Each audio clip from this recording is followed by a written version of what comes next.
Hi guys, welcome to Raghunath's blog. நான் உங்கள் ரகு. எல்லாருக்கும் வணக்கம். இன்றைக்கி நம்ம பார்க்க போகிற வீடியோ வந்து தன்னம்பிக்கையான மனிதர்கள். ரைட்டா? தன்னம்பிக்கையான மனிதர்கள் என்ன பண்ணுவாங்கன்னா, வாழ்க்கை தங்களை ஏதாவது ஒரு கொடூரமான கட்டத்தில் கொண்டு போய் விட்டாலும் அங்கேருந்து நீச்சல் அடித்து தன்னோட இலக்கை அடைஞ்சிருவாங்க. வாழ்க்கை தன்னை தூக்கி எவ்வளோ கேவலமான இடத்துல போட்டாலும் அவங்க அதுலேருந்து மேலே வந்துடுவாங்க. இதுதான் தன்னம்பிக்கையான மனிதர்கள். இதே தன்னம்பிக்கை இல்லாத மனிதர்கள் என்ன பண்ணுவாங்கன்னா, ஐயையோ இந்த மாதிரி ஆகிடுச்சு, என்னை எப்படி நான் இதுலேருந்து எப்படி வெளியே வரப்போகிறேன், என்ன பண்ண போகிறேன்னு சொல்லிட்டு எப்போவுமே ஒரு பெசிமிஸ்டிக்காக ஒரு நெகட்டிவான வழியில் எப்போ பார்த்தாலும் புலம்பிக்கிட்டே இருப்பாங்க. அது தன்னம்பிக்கை இல்லாத மனிதர்கள். ஓகே ரைட்டா? இப்போ நம்ம வந்து தன்னம்பிக்கையான மனிதர்களுக்கான ஒரு சின்ன எடுத்துக்காட்டை பார்ப்போம். இது உங்கள் எல்லாருக்குமே தெரிஞ்ச ஒரு கதை தான். திரும்பி அதை தான் சொல்ல போகிறேன். கேட்டு தொடங்கி என்ன பண்ணுறது. அதாவது உங்களுக்கு தெரிஞ்ச கதை தான், தவளை கதை. பெருசாக அதை சொல்லலை, சின்னதாக சொல்லி முடிச்சிடலாம். எல்லா தவளையும் கூட்டமாக ஓடிக்கிட்டு இருந்துச்சு அங்கிட்டும் இங்கிட்டும். ஒரு 2 தவளை மட்டும் குழிக்குள்ளே விழுந்துருச்சு. சுற்றி எல்லா தவளையும் நின்றுக்கிட்டு, டேய் உங்களால் முடியாது, இது நீங்கள் பண்ணாதீங்க அப்படின்னு சொல்லி சுற்றி கத்திக்கிட்டே இருந்துச்சு.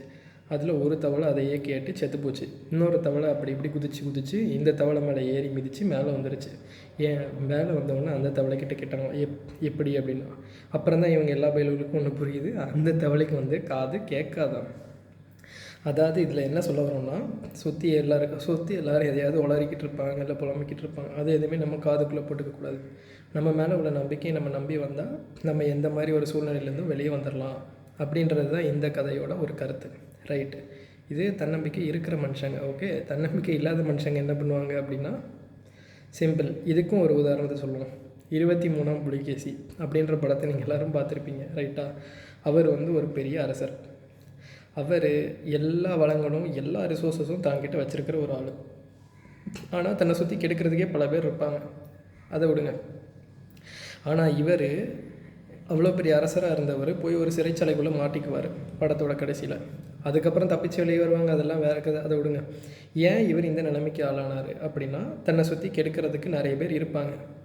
அவருக்கு அது புரியாது. அவர் வெகுளியான மனுஷன். இப்போது தான் மேலே தன்னம்பிக்கை இல்லாதனால இவர் சுற்றி இருக்கிறவங்க எல்லாரோட பேச்சையும் கேட்டு ஒரு எக்ஸ்டர்னல் வேலிடேஷனுக்குள்ளே தள்ளப்படுறாரு. ஸோ தான் மேலே நம்பிக்கை இல்லாத ஒருத்தன் எப்படி என்ன பண்ண முடியும்?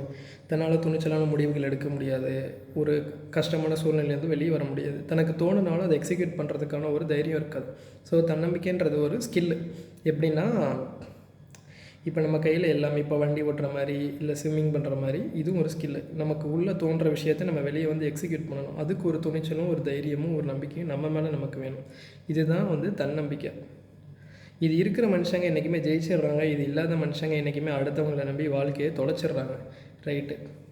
இந்த செல்ஃப் கான்ஃபிடென்ஸ் வந்து எப்படி ஒருத்தருக்கு வந்து இல்லாமல் போகுது, எதனால் இது இல்லாமல் போகுது அப்படின்னு சொல்லிட்டு நம்ம பார்க்கலாம். ரைட்டா? இதுக்கு வந்து பல சூழ்நிலைகள் வந்து ஒரு காரணமாக அமையுது. இதாவது வந்து ஒரு நெகட்டிவ் எக்ஸ்பீரியன்ஸஸ். இப்போ ஃபார் எக்ஸாம்பிளுக்கு வந்து சின்ன வயசுலேருந்தே உங்களோட பேரண்ட்ஸ் டாக்ஸிக்காக இருக்கலாம், இல்லை நீங்கள் வந்து ஒரு நெகட்டிவ் சிச்சுவேஷன்ஸையே உங்கள் வாழ்க்கையில் ஃபேஸ் பண்ணி வந்திருக்கலாம். இது எல்லாமே வந்து உங்களோட பிரெயினில் ஒரு ஃபாகை வந்து க்ரியேட் பண்ணி விடுறோம். இப்போ நீங்கள் ஃபார் எக்ஸாம்பிள் கிரிக்கெட் ஆட போகிறீங்க. ஓகே, நீங்கள் வந்து கொஞ்சம் கேவலமாக விளையாடுறீங்க, போல்டாகிட்டே இருக்கீங்க அப்படின்னா சுற்றி இருக்கவங்க எல்லாருமே நீங்கள் போல்டாகவே நம்புவாங்க.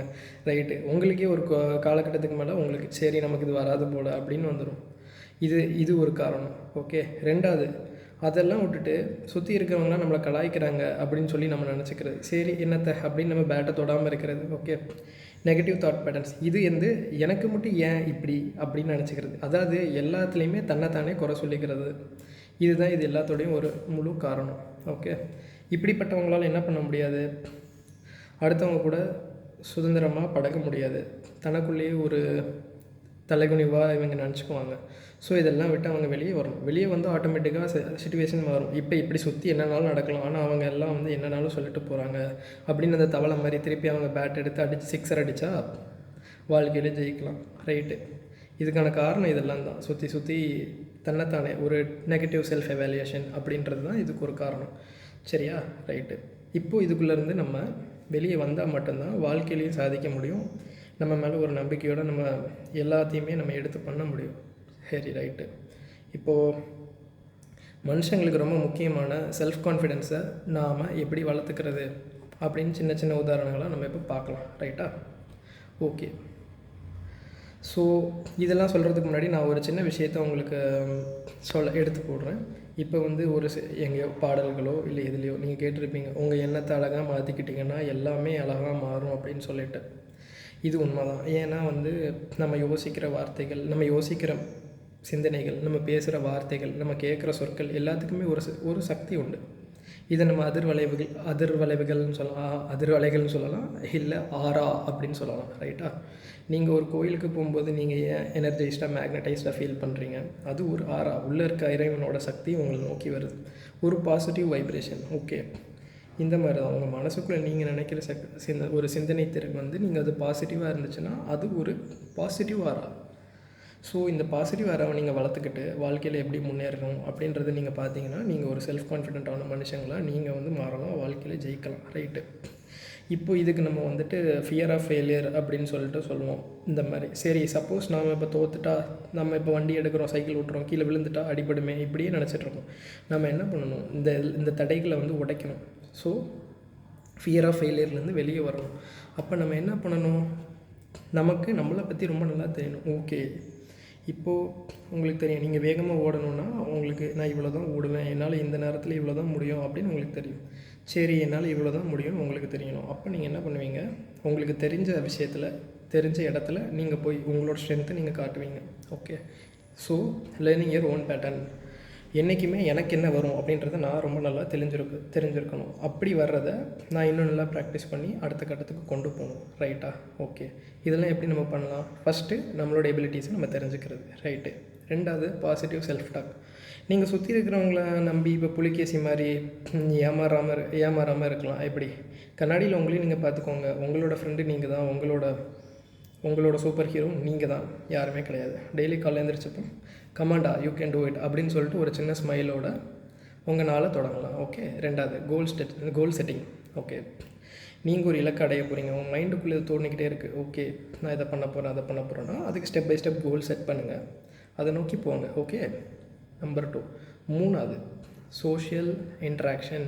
வெளியே போங்க. வாழ்க்கை உங்களை பயம் காட்டுதா, என்னால் அடுத்தவங்கக்கிட்ட பேச கூச்சமாக இருக்குது அப்படி இப்படின்னு இருக்குன்னா, முதல்ல அப்படி தான் இருக்கும். தெருக்குள்ளே போகவே ரொம்ப கஷ்டமாக இருக்கும், எல்லாரையும் பார்க்கும்போது வெக்கமாக இருக்கும், ஏதாவது உங்களுக்கு பயமாக கூட இருக்கலாம். அதெல்லாம் கண்டுக்காதீங்க, போங்க, சும்மா போங்க. ஒரு 2-3 நாள் நம்மளை அப்படி பார்ப்பாங்க, அப்புறம் போக போக உங்களுக்கே பழகிருங்க, அவ்வளோதான்.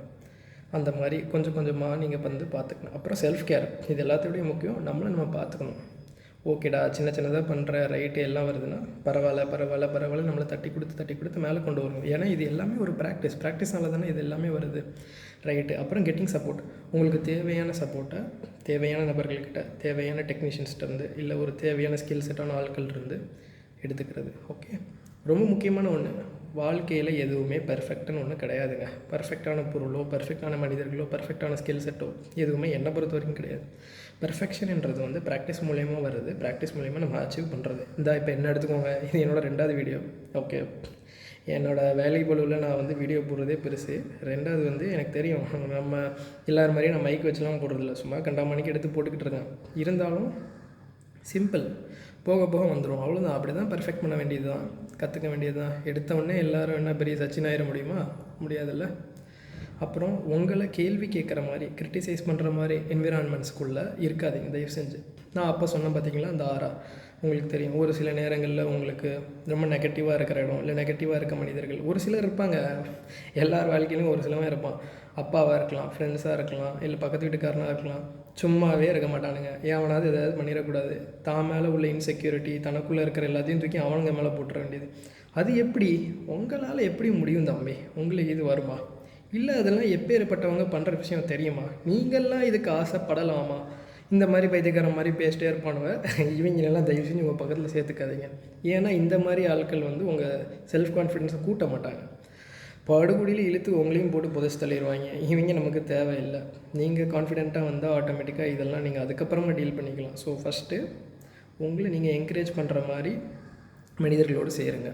ஓகே, என்னால் முடியும், எனக்கு இது வரும், எனக்கு இது வேணும் அப்படின்னு நீங்கள் இருந்துக்கோங்க. ஓகே, இந்த மாதிரி நம்மளோட செல்ஃப் கான்ஃபிடென்ஸை நம்ம கூட்டிகிட்டே போகலாம். ஓகே, இது என்னோடய 2nd வீடியோனால நான் பெருசாக ஒன்றும் எஃபர்ட்லாம் போடல, சும்மா கண்ட மணிக்கு வந்து வாசிச்சு விட்டு போய்க்கிறேன். இனி போகிற வீடியோஸில் வியூஸ் பொறுத்து உங்களுக்கு தேவைன்னா நான் அடுத்தடுத்து வீடியோ குவாலிட்டி அப்கிரேட் பண்ணுறதோ இல்லை எடிட்டிங் கற்றுக்கிட்டு பின்னாடி பேக்ரவுண்ட் மாற்றுறதோ நான் கற்றுக்குறேன்.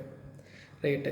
இனி நம்ம வர வீடியோவில் வந்து நம்ம அடுத்த வீடியோவில் வந்து நம்ம இந்த செல்ஃப் கான்ஃபிடென்ஸை எப்படி வளர்த்துக்கலான்றதுக்கு அதாவது நான் எப்படி காமெடி பண்ணிக்கிட்டு இருந்தேன், எப்படி கொஞ்சம் கொஞ்சமாக வளர்த்துக்கிட்டேன் அப்படின்றத வந்து என்னோடய அனுபவத்தை ஷேர் பண்ணிக்கிறேன்.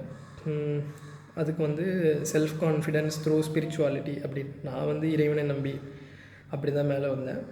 அதை ஒரு டூலாக யூஸ் பண்ணி அது நான் உங்களுக்கு அடுத்த வீடியோவில் சீக்கிரமாக ஷேர் பண்ணுறேன். பார்த்துட்டு சொல்லுங்கள். அப்புறம் முக்கியமாக எனக்கு உங்களோட ஆதரவு கொடுங்க. லைக் பண்ணுங்கள், ஷேர் பண்ணுங்கள், சப்ஸ்கிரைப் பண்ணுங்கள். இதோட முடிச்சுக்கிறேன். இது உங்கள் ரகு. நன்றி, வணக்கம்.